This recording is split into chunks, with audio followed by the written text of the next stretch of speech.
کریں تو 2020 میں لہسن کی ایک نئی قسم گارلک G1 NARC گارلک جو تھی اس کو متعارف کروایا گیا. اس وقت تو اس کے کیا فوائد ہیں یا یہ سرمایہ کاری میں مطلب کتنا منافع دے سکتی ہے اگر اس میں سرمایہ کاری کی جائے, اس وقت لوگوں کو شاید علم نہیں تھا, لیکن with the passage of time and with lot of researches یہ معلوم ہوا کہ اس کے ہیلتھ بینیفٹس بہت زیادہ ہیں, اس کی شیلف لائف بہت زیادہ ہے. جن لوگوں نے اس میں انویسٹمنٹ کی انہوں نے کروڑوں اربوں روپے انویسٹ کیے, بلکہ ایک ٹائم تو یہ بھی بیچ میں دیکھنے میں آیا کہ اس کا جو منافع تھا اس کو ریئل اسٹیٹ کے منافع کے ساتھ جو تھا وہ کمپیئر کیا جانے لگ گیا. ابھی بھی بہت سے لوگ اس میں انویسٹ کر رہے ہیں, اس کے میڈیکل اور ہیلتھ بینیفٹس بہت زیادہ ہیں. جو لوگ اس میں مزید انویسٹمنٹ کرنے کے خواہش مند ہیں, اس پر بات کرنے کے لیے آج ہم نے شو میں دعوت دی ہے راجہ محسن علی کو, جو کہ پروگریسو فارمرز ایسوسی ایشن کے نمائندے کی حیثیت سے اس وقت ہمارے ساتھ شو میں موجود ہیں. محسن صاحب بہت شکریہ آپ کے وقت کا. سب سے پہلے میں آپ سے یہ جاننا چاہوں گی, آپ پریزیڈنٹ ہیں PFA کے, سو آپ نے اپنے تجربے میں یعنی 2020 میں 2020 میں لہسن کی اس قسم کو جب متعارف کروایا گیا, سو اس کے بعد کیا ریولوشن یہ قسم لے کر آئی, اس کے کیا کیا ہیلتھ بینیفٹس تھے, کتنے لوگ اب اس میں بڑے شوق کے ساتھ ذوق کے ساتھ سرمایہ کاری کر رہے ہیں؟ اچھا, سب سے پہلے تو بہت شکریہ. ایک چیز کی کریکشن کر دوں کہ NARC نے 2018 میں یہ فارمر کو دینا شروع کیا. بالکل ٹھیک ہے. تو ہیلتھ بینیفٹس کے حساب سے اگر آپ نیوٹرینٹس ویلیو کو کمپیئر کریں, جو ہمارے پاس ابھی جو اس سے پہلے ایک ورائٹی تھی دیسی گلابی سے, تو یہ 2.4 ٹائمز زیادہ ہے اس کی نیوٹرینٹس ویلیو. جی جی ٹھیک ہے. تو اور اگر پروڈکشن کے پوائنٹ آف ویو سے اس کو آپ کمپیئر کریں گے جو پہلے آپ کے پاس ورائٹیز تھے, تو یہ کم سے کم 3 سے 4 گنا زیادہ پروڈکشن آپ کو یہ ورائٹی دیتی ہے. اچھا, 2018 میں اس پہ کام تو ہو رہا تھا, لیکن لوگوں کو with the passage of time اس کی اویئرنیس آنے لگی. 2020 میں ہم نے دیکھا لوگوں کو زیادہ اویئرنیس آئی, اور اب لوگ مزید اس میں انوالومنٹ جو ہے وہ شو کر رہے ہیں. بلکہ خیبر پختونخوا میں ایک شخص نے اس پر بہت سی کاشت کی, پھر اس کو بڑا اچھا ریوارڈ بھی ملا ان دا فارم آف منی, پھر لوگوں نے زیادہ اس میں انویسٹمنٹ کرنے کی خواہش کا اظہار کیا. سو ایسا کیا ہے اس میں کہ لوگ بہت زیادہ اس کی طرف متوجہ ہو رہے ہیں؟ کیا پیسہ لوگوں کو اٹریکٹ کر رہا ہے یا کوئی اور چیز ہے؟ بیسکلی پاکستان کا اوور آل جو گارلک کا ڈیفیسٹ ہے نا وہ 50% ہے, اور وچ از اراؤنڈ 50 to 60 ارب روپے جو کہ آپ امپورٹ کی مد میں پے کر رہے ہیں. تو یہ واحد ورائٹی ہے جو آپ کا امپورٹ کا بل کم کر سکتی ہے. فارمر اس کو بڑی اچھی طرح انڈرسٹینڈ کریں گے کہ جو چیز سیم پروٹوکول کے اوپر, لیٹ سے میں اس سے پہلے والی ورائٹی کی ایگزامپل دوں گا کہ لیٹ سے آپ سیم پروٹوکول سیم محنت کرتے ہیں تو وہ ورائٹی آپ کو 60 سے 70 من پروڈکشن دیتی تھی. یہ ورائٹی آپ کو کم سے کم 250 سے 300 من پروڈکشن دیتی ہے. تو یہ مین اٹریکشن تھی فارمر کے لیے. اس کے اندر بہت سارے ایسے لوگ بھی آگے, کیونکہ سیڈ کی ویلیو بہت زیادہ تھی پچھلے سالوں میں. شروع میں تو سیڈ بہت کم کوانٹٹی میں تھا, 2018-19 کی اگر بات کروں تو 20 میں اتنا سیڈ تھا کہ آپ مارکیٹ میں فارمر کو دے سکتے ہیں. تو شارٹیج, کیونکہ ڈیمانڈ زیادہ کریٹ ہو گئی تھی, تو شارٹیج کی وجہ سے اس کی پرائسز بہت زیادہ ہائی ہو گئی تھی. تو وہ ہائی پرائسز کی وجہ سے انویسٹر کے لیے ایک اٹریکشن بن گئی کہ اس کے اندر انویسٹمنٹ کرے. لیکن الٹیمیٹلی اس نے کوموڈیٹی کی طرف جانا ہے, یہ سیڈ کے بزنس سے نکل کے. تو جو اصل اس کی جگہ ہے وہ کوموڈیٹی ہے, ایکسپورٹ ہو سکتا ہے, یہ ایکسپورٹ کوالٹی کا یہ سیڈ ہے. انڈسٹریل گریڈ کا یہ گارلک ہے, انڈسٹری کے اندر بہت اچھا یوز ہو سکتا ہے. تو اگر ان تینوں چاروں چیزوں کو اگر دیکھیں تو انویسٹر کے لیے ایک بہت بڑی اٹریکشن ہے. اچھا, انویسٹر کے لیے تو ایک بہت بڑی اٹریکشن ہے. ہم نے اس کے کچھ میڈیکل بینیفٹس بھی ڈسکس کیے ہیں, ہیلتھ بینیفٹس بھی, وہ ہم آگے چل کر ان کو میں چاہوں گی ڈیٹیل میں بھی ڈسکس کریں. لیکن اس کے ساتھ ساتھ ہم اگر مارکیٹ کی بات کریں تو مارکیٹ میں ہم جاتے ہیں تو ایک چائنا کا لہسن اویلیبل ہے, ایک ہمارے یہاں کا دیسی لہسن اویلیبل ہے. میں نے پرسنلی, میرے اپنے بھی بہت سے جاننے والے ہیں جنہوں نے G1 پر کام بہت کیا, اس کے بعد انہوں نے اس کی کاشت کی, بہت ریونیو جنریٹ کیا, اور ابھی بھی ان کے پاس بہت بڑی تعداد میں انہوں نے اس کو سٹور کیا ہوا ہے, بیکاز اس کی شیلف لائف عام لہسن کی نسبت بہت زیادہ ہے.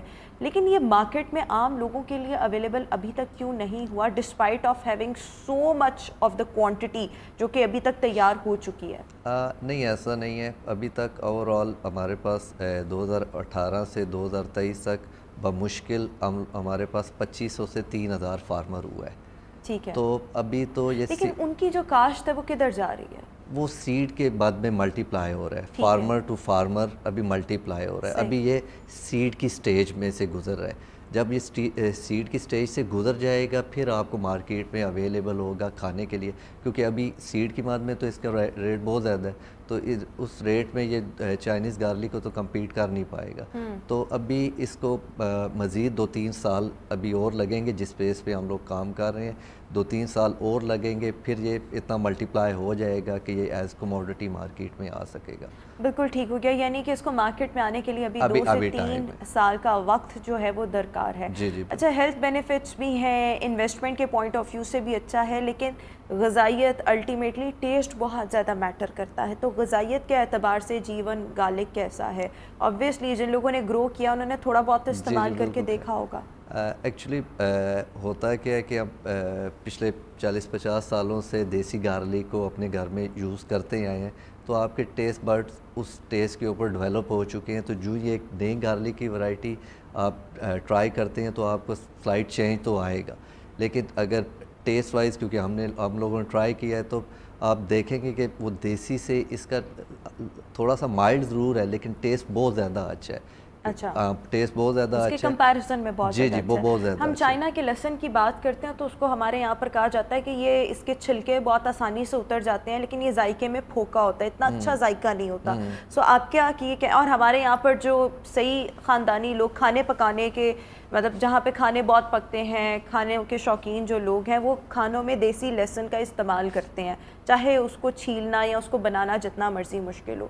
جب ہم اس کی غذائیت کی بات کرتے ہیں تو آپ کا یہ کہنا ہے کہ یہ دیسی لہسن سے بہت زیادہ ہے اور یہ اگلے 2 سے 3 سال میں مارکیٹ میں اویلیبل ہوگا. اچھا, اس کی شیلف لائف زیادہ ہونے کی مطلب کیا وجہ ہے؟ کیا اس میں ایسی خصوصیت ہے جس کی وجہ سے اس کی شیلف لائف اتنی انکریز ہو جاتی ہے؟ اصل میں جو آپ کی دیسی ورائٹی ہے نا, اس کے اندر واٹر کانٹینٹ بہت زیادہ نہیں ہے, کم واٹر کانٹینٹ. ٹھیک ہے. جیون کے اندر واٹر کانٹینٹ زیادہ ہے. اگر آپ نے دیکھا ہو تو ویڈیو میں ناظرین دیکھ لیں گے کہ یہ سائز میں اس سے کافی بڑا ہے. اس کی جو ایک کلوو ہے دیسی گارلک سے اگر آپ کمپیئر کریں گے تو تقریباً اس کے برابر ہے. اور دوسرا جو دیسی گارلک ہے وہ بہت تیزی سے ویٹ لاس کرتا ہے, وہ اپنی شیپ وقت گزرنے کے ساتھ ساتھ کھو دیتا ہے. اس کا ایسا نہیں ہے, یہ اب ایک تو انٹیکٹ رہتا ہے, پورا بلب انٹیکٹ رہتا ہے, پلس اس کا جو واٹر کانٹینٹ ہے وہ اس کی شیلف لائف کو انکریز کرتا ہے. اچھا, اس کا سائز نارملی کیسا ہے؟ چائنا کا لہسن تھوڑا بڑا ہوتا ہے, دیسی لہسن کافی چھوٹا ہوتا ہے, یہ سائز کے اعتبار سے کیسا ہے؟ یہ سائز کے اعتبار سے نا چائنیز سے کافی بڑا ہے. آپ اگر چائنیز لہسن سے بھی کافی بڑا ہے. آپ اگر اس کا کمپیریزن کرنا ہے تو یورپ میں ایلیفینٹ گارلک سے کر سکتے ہیں. ایلیفینٹ گارلک اگر آپ نے دیکھا ہوگا تو ایلیفینٹ کا گارلک کا جو سائز ہے اس کے برابر کا یہ سائز ہے. اور ایلیفینٹ گارلک اگر آپ انٹرنیشنل مارکیٹ میں دیکھیں گے تو اس کا چائنیز گارلک کی نسبتاً اس کا ریٹ زیادہ بھی ہے اور لوگ اس کو زیادہ لائک بھی. اچھا, یہ 2 سے 3 سال بعد جب مارکیٹ میں آئے گا تو عام لوگوں کو اس سے, یعنی کہ اگر ہم لوگ آج اس میں سیگمنٹ بھی کر رہے ہیں تو الٹیمیٹلی انویسٹر کو بھی فائدہ ہونا چاہیے, لیکن عام عوام کو اس سے کتنا فائدہ ہو سکے گا؟ آپ نے کہا غذائیت کے اعتبار سے ہیلتھ بینیفٹس صحیح ہیں, لیکن جب ہم انفلیشن کی بات کرتے ہیں, ہمارے ملک میں اس وقت انفلیشن بہت زیادہ ہے, غریب آدمی کو 2 وقت کی روٹی مشکل سے نصیب ہوتی ہے, لہسن ادرک ان کی بھی قیمتیں کچھ خاص اوکیجنس پر تو بہت ہی زیادہ ہو جاتی ہیں. اس کی پرائس کتنی ہوگی چائنیز اور دیسی لہسن کے کمپیریزن میں؟ چائنیز لہسن تھوڑا سستا ہوتا ہے, دیسی لہسن ہمارا مہنگا ہوتا ہے, یہ پرائس کے اعتبار سے کیسا ہوگا عام لوگوں کے لیے؟ ہوتا یہ ہے کہ جب آپ چائنیز لہسن یہاں پہ امپورٹ کرتے ہیں تو اس کے اوپر اوبیسلی ایک فریٹ چارجز پڑتے ہیں. آپ کی جب لوکل پروڈکشن ہوگی اس کے اوپر فریٹ چارجز نہیں ہوں گے, تو یہ چائنیز لہسن کی نسبتاً مارکیٹ میں کنزیومر کو ریٹ کم ملے گا. تو اور پلس آپ اگر امپورٹ کا بل ہمارا 60-70 ارب روپے کا ہے, یہ اس کے اندر ایک اچھی خاصی کنٹریبیوشن کرے گا اگلے 2-3 سالوں میں. اب کیونکہ ہوتا کیا ہے کہ گورنمنٹ اب جا کے تھوڑی سی, میں نے پچھلے لاسٹ 1-2 دنوں میں دیکھا ہے کہ فارمر کو تھوڑے سے انسینٹیو دینے کی طرف آ رہی ہے. اس ایریا میں بہت زیادہ کام کرنے کی ضرورت ہے. جو آج 60 ارب روپے کی آپ امپورٹ کر رہے ہیں وہ اگلے سال 70-80 ارب روپے کی ہوگی, اس سے اگلے سال وہ 100 ارب روپے کے قریب ہو جائے گی. تو اگر لوکل فارمر کو آپ انکریج کریں گے تو وہ آپ کی امپورٹ کے جو بل ہے اس کے اندر وہ اچھی خاصی کنٹریبیوشن کرنے کی وہ رکھتا ہے، صلاحیت رکھتا ہے. لیکن پرابلم یہ ہے کہ ہمارا فارمر تھوڑا سا ایسا ہے کہ وہ ایجوکیٹڈ نہیں ہے.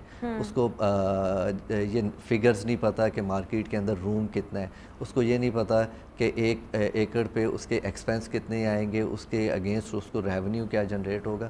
تو فارمر کی ایجوکیشن بھی بہت زیادہ ضروری ہے تاکہ اس کو آئیڈیا ہو، وہ اپنا پورا بزنس پلان ایک بنا کے تو اس بزنس اچھا کے یہ جو اندر. G1 ہے اس کو کیا سب سیزنز میں اگایا جا سکتا ہے، سردی، گرمی، بہار، خزاں، یا اس کا کوئی خاص موسم ہے؟ ویسے تو یہ سردی کی فصل ہے. پنجاب کے اندر یہ سپٹمبر میں اس کی سوئنگ ہوتی ہے، ٹھیک ہے، اور مئی میں اس کی ہارویسٹنگ ہوتی ہے. یہ تقریباً 7 مہینے اور کچھ دن کی فصل ہوتی ہے. کچھ ایریاز میں تھوڑا سی جلدی ہارویسٹنگ ہو جاتی ہے، کچھ ایریاز میں لیٹ ہارویسٹنگ ہوتی ہے. اپ نارتھ پہ اگر آپ جائیں گے تو وہاں پہ آپ کو تھوڑا سا ارلی بھی لگا لیں تو کوئی پرابلم نہیں ہے. اسی طرح آپ سندھ کے ایریاز میں جائیں گے یا ساؤتھ پنجاب میں جائیں گے تو وہاں تھوڑا سا گرمی زیادہ ہوتی ہے تو آپ کو لیٹ لگانا پڑتا ہے. لیکن سیزن یعنی یہ بہت شدید گرمی میں لگنے والا نہیں ہے. نہیں. اس کا جو ایوریج ٹیمپریچر جو کاؤنٹ کیا جاتا ہے نا وہ 28-30 ڈگری اگر یہ آپ کا ٹیمپریچر ہے تو یہ رائٹ ٹیمپریچر ہے سوئنگ کے. بالکل ٹھیک ہو گیا. اچھا اس کے ساتھ ساتھ کیا یہ اس کو آرٹیفیشل طریقے سے اس کا بیج بنایا گیا ہے؟ نہیں، یہ سیڈ ہے. 2 چیزیں ہوتی ہیں، ایک سیڈ ہوتا ہے اور ایک ہائیبریڈ کوئی ورائٹی ہوتی ہے. تو یہ سیڈ ہے، یہ آپ کو دوبارہ لینا نہیں پڑتا. آپ اگر ہائیبریڈ سیڈ لیتے ہیں مارکیٹ میں جیسے ویجیٹیبلز کا تو وہ دوبارہ آپ نیکسٹ سوئنگ کے لیے دوبارہ پرچیز کرتے ہیں اور سو کرتے ہیں. لیکن یہ ایسا نہیں ہے. یہ ون ٹائم آپ نے سیڈ لینا ہے اور آپ ساری زندگی اس کو ملٹیپلائی کرتے رہیں. یہ آپ کو دوبارہ بالکل پرچیز ٹھیک ہو گیا. سو ایسے تمام لوگ جو اس بزنس میں انویسٹ کرنا چاہتے ہیں ان کو آپ کیا کہنا چاہیں گے؟ یہ کتنے مطلب ایک ہوتا ہے نا کہ فی من پیداوار اتنی ہے، فی ایکڑ پیداوار اتنی ہے، سو اس کی پیداواری لاگت کتنی ہے؟ لوگوں کو آپ کیا مشورہ دینا چاہیں گے جو اس میں انویسٹ کرنا چاہتے ہیں؟ دیکھیں میں اسپیشلی ان فارمرز کو جو ابھی انڈیجنس گارلک جو کہ ہماری ایک پرانی ورائٹی ہے دیسی گلابی، اس کی فارمنگ کر رہے ہیں، وہ بھی 50% آپ کی ہماری جو ٹوٹل نیڈ ہے نا اس کا 50% ہے. تو وہ سیم پروٹوکولز کے اوپر یہ آپ کو 3 سے 4 گنا زیادہ پروڈکشن دیتی ہے. تو آپ فارمرز کو یہ چاہیے کہ وہ اس ورائٹی کو چھوڑ کے، وہ بھی NARC کی رجسٹرڈ ورائٹی ہے، یہ بھی NARC کی رجسٹرڈ ورائٹی ہے، لیکن اس کی پروڈکشن بہت کم ہے. تو فارمرز فرٹیلائزر بھی اتنا ہی ڈالتا ہے، وہ سارے پروٹوکول اتنے ہی پورے کرتا ہے، لیکن اس ورائٹی سے وہ پروڈکشن بہت کم لیتا ہے. تو وہ اپنی ورائٹی کو چینج کرے تاکہ اس کو 3-4 گنا ایک پروڈکشن زیادہ آئے تو اور معاوضہ بھی الٹیمیٹلی زیادہ ہوگا. 3-4 گنا. سو اگر آپ نے انویسٹمنٹ کرنی ہے تو یہ بھی ایک طریقہ ہو سکتا ہے، اور گارلک G1 میں بھی آپ انویسٹ کر سکتے ہیں. Thank you so much for joining اس ان آور شو. ویورز، اسی کے ساتھ ہی ہمارا آج کا شو اپنے اختتام کو پہنچے. انشاءاللہ آپ سے ملاقات ہوگی اپنے نیکسٹ پروگرام میں. مجھے دیجیے اجازت. اللہ حافظ.